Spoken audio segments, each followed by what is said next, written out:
हमारे चैनल के संग बने रहने के लिए सब्सक्राइब करें हमारे चैनल को और बेल आइकन को दबाएं हमारी लेटेस्ट वीडियो की नोटिफिकेशन पाने के लिए। हेलो फ्रेंड्स, मेरा नाम है वीर और आप देख रहे हैं डाउट क्लियर। आज की वीडियो में हम लोग जानेंगे कि एमएस वर्ड के अंदर जो होम टैब होता है, होम टैब के अंदर एक पैराग्राफ ग्रुप होता है। मतलब कि इसमें 5 ग्रुप्स होते हैं। एक होता है हमारा क्लिपबोर्ड, एक फॉन्ट, एक पैराग्राफ, स्टाइल, एडिटिंग। ठीक, तो हमने 2 ग्रुप्स के बारे में बात कर ली थी होम टैब के अंदर, तो आज हम लोग तीसरे ग्रुप के बारे में जानेंगे। अगर आपने पिछले 2 ग्रुप्स के बारे में नहीं जाना है तो मेरे चैनल पे जाइए और मेरी चैनल की प्लेलिस्ट में एमएस वर्ड थ्योरी के नाम से एक मेरी प्लेलिस्ट बनी होगी, उसमें जाके आप मेरे उन दोनों वीडियोस को जाके देख सकते हैं। ठीक है, और बाकी सारे वीडियोस को भी देख सकते हैं। तो आज हम लोग जानेंगे पैराग्राफ ग्रुप क्या होता है और उसके अंदर जो ऑप्शंस दिए होते हैं वो हमारे डॉक्यूमेंट को बनाने में कैसे हेल्प करते हैं और उनका क्या क्या रोल होता है। तो चलिए शुरू करते हैं वीडियो। तो चलिए शुरू करते हैं वीडियो को और जानते हैं कि एमएस वर्ड के अंदर पैराग्राफ ग्रुप क्या होता है और उनके अंदर जो ऑप्शंस होते हैं वो क्या क्या काम करते हैं। तो इसमें सबसे पहले आपको 3 ऑप्शंस देखने को मिल जाएंगे सबसे ऊपर से ही।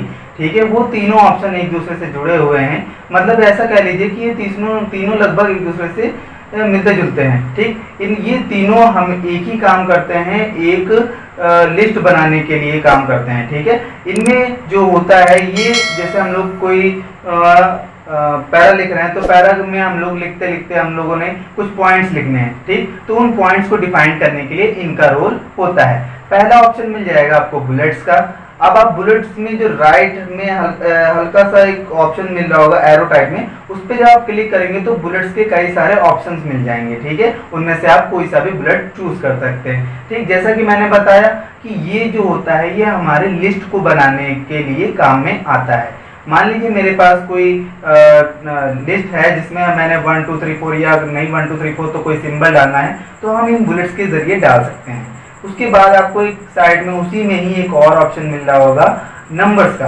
अब देखिए नंबर्स में हम लोग क्या करेंगे कि जैसे 1 2 3 4 एक लिस्ट बनाते हैं तो 1 2 3 4 एंटर करते ही हमारा 1 2 3 4 आ जाएगा। इसमें भी आप साइड पे कॉर्नर पे जब क्लिक करेंगे तो आपको अलग अलग तरीके की लिस्ट मिल जाएंगी। ठीक, उसी में आपको एक और ऑप्शन मिल जाएगा। मैंने 3 ऑप्शन की बात की थी ना, तो मैंने 2 ऑप्शन के बारे में बताया, बुलेट और नंबर के बारे में। तो आज जो तीसरा ऑप्शन है ये होता है हमारा मल्टी लेवल लिस्ट के बारे में। देखिए मल्टी लेवल लिस्ट क्या होता है, मान लीजिए मैंने एक लिस्ट बनाई, उस लिस्ट के अंदर कई सारी लिस्ट हैं। मतलब मैंने एक 1 नंबर की लिस्ट बनाई कि 1 2 3 4 5 6 ऐसे लिस्ट मैंने न्यूमेरिकली बनाई और उन 1 के अंदर ABCD, 2 के अंदर ABCD। ठीक, तो ऐसे में हम लोग क्या करेंगे, मल्टी लेवल लिस्ट का यूज करेंगे। ठीक, तो मल्टी लेवल लिस्ट में आपको ये ऑप्शंस देखने को मिल जाएंगे। इसमें भी आप साइड में कॉर्नर पे क्लिक करके इनके बारे में अच्छे से जान सकते हैं।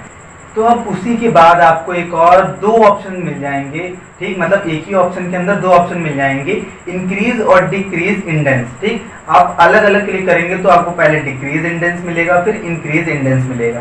देखिए ये जो इंक्रीज और डिक्रीज इंडेंस हैं ये लगभग 3 तरीके से काम कर सकते हैं। एक तो ये 2 ऑप्शंस की मदद से काम कर सकते हैं। तीसरा आपको एक पट्टी दिख रही होगी वाइट, ठीक है, और इसकी मदद से काम कर सकते हैं। इसको मैंने बोला था रूलर बार, मैंने बताया था जब हम बताए थे कंपोनेंट ऑफ माइक्रोसॉफ्ट के बारे में, माइक्रोसॉफ्ट वर्ड के बारे में, तो मैंने कंपोनेंट में आपको ये रूलर बार के बारे में बताया था। ठीक है, तो इसकी मदद से भी हम लोग कर सकते हैं इंक्रीज और डिक्रीज इंडेंस। ठीक, और आपको अलाइन की मदद से भी इंक्रीज और डिक्रीज इंडेंस जो है वो कर सकते हैं। मतलब अपने डॉक्यूमेंट को या अपने जो आपने कंटेंट लिखा है उसको लेफ्ट या राइट आप शिफ्ट कर सकते हैं जितना भी आप चाहें।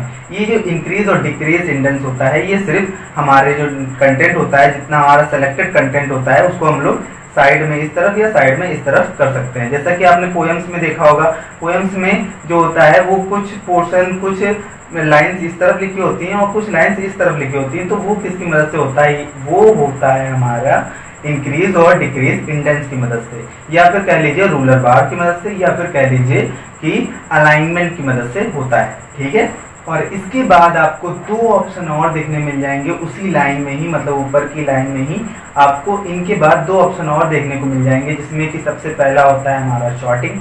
देखिए शॉर्टिंग की मदद से हमारा क्या होता है कि कोई भी हमारा डॉक्यूमेंट बना है उसके अंदर जितना भी कंटेंट होगा वो एक लाइन वाइज सेट हो जाएगा। मतलब मान लीजिए हमें करना है A to Z, ठीक, तो पहले A आ जाएगा। मतलब मान लीजिए कोई मैंने लिस्ट बनाई या कोई नाम लिखे, मैंने कई सारे नाम लिखे, ठीक है, तो वो ऊपर नीचे हो गए। तो हम चाहते हैं कि वो नाम A B C D ऐसे शिफ्ट हो जाए, मतलब ऐसे अरेंज हो जाए, जैसे कि आपने लिस्ट में देखा होगा। कई सारी लिस्टें जब आपकी बनती हैं, कॉलेज की लिस्टें बनती हैं या रोल नंबर की लिस्ट बनती है, तो आपने देखा होगा कि उन सब में क्या होता है, एक चीज़ आपको देखने को मिल जाएगी कि वो पहले ए वाले नाम पुकारते हैं, फिर बी वाले नाम पुकारते हैं, फिर सी वाले नाम पुकारते हैं, ठीक। तो ये शॉर्टिंग होती है, ठीक। तो ये शॉर्टिंग इसकी मदद से होती है कि मान लीजिए मैंने रैंडम नंबर लिख लिए या रैंडम नेम्स जो हैं वो लिख लिए, तो उनको शॉर्टिंग करने के लिए, मतलब उनको एक लाइन से लिखने के लिए ABCD की मदद से हम लोग ये शॉर्टिंग की हेल्प लेते हैं, जिसकी मदद से ये सारा काम होता है। उसी के बगल में एक और ऑप्शन, मैंने 2 ऑप्शन की बात की, तो इसका मतलब एक और ऑप्शन होगा जो कि है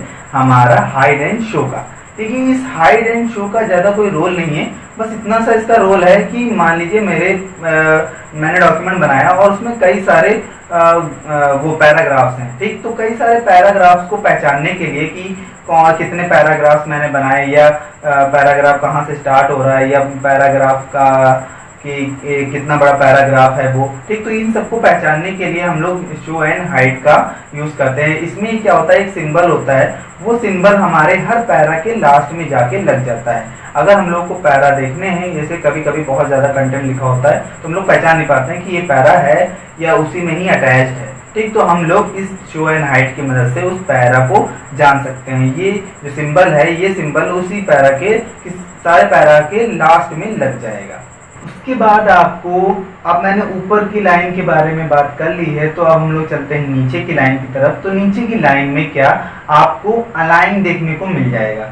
देखिए ये अलाइन क्या होता है, जैसे मैंने अभी बताया था इंक्रीज और डिक्रीज इंडेंस के बारे में या रूलर बार के बारे में, तो देखिए ये भी लगभग वैसे ही काम करता है। ये क्या काम करता है कि हमारे जो टेक्स्ट है उसको लेफ्ट की तरफ शिफ्ट करना है, या राइट की तरफ शिफ्ट करना है, या सेंटर में शिफ्ट करना है, या बराबर बराबर शिफ्ट करना है, इस पे काम करता है, ठीक। तो इसमें सबसे पहला ऑप्शन आपको मिल जाएगा लेफ्ट अलाइन, फिर दूसरा आपको ऑप्शन मिल जाएगा सेंटर अलाइन, तीसरा आपको ऑप्शन मिल जाएगा राइट अलाइन, और चौथा आपको ऑप्शन मिल जाएगा जस्टिफाई अलाइन, ठीक। तो ये देखिए क्या क्या काम करता है। जो लेफ्ट अलाइन होता है वो हमारे सारे कंटेंट को लेफ्ट की तरफ से लिखना शुरू करता है, ठीक है। मतलब कोई भी कंटेंट हम लोग लिखेंगे तो लेफ्ट की तरफ से ही लिखना चालू होगा, मतलब लेफ्ट की तरफ से पूरी एक लाइन के तरीके से पूरा लिखेगा।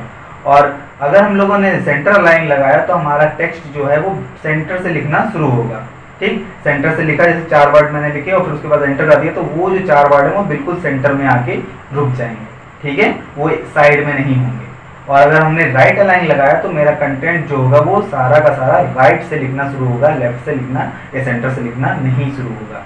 अब अगर हमने जस्टिफाई अलाइन लगाया तो जस्टिफाई अलाइन हमारा बिल्कुल बराबर से, मतलब राइट और लेफ्ट और सेंटर को मिला के ये जस्टिफाई अलाइन बना है। तो इसका मतलब क्या है कि जस्टिफाई अलाइन तीनों को ध्यान में रखते हुए काम करता है, मतलब न राइट न लेफ्ट, बिल्कुल बराबर, राइट लेफ्ट में बिल्कुल ना राइट में ना लेफ्ट में, बिल्कुल मिला के पूरा, ठीक है। तो ये होता है जस्टिफाई अलाइन।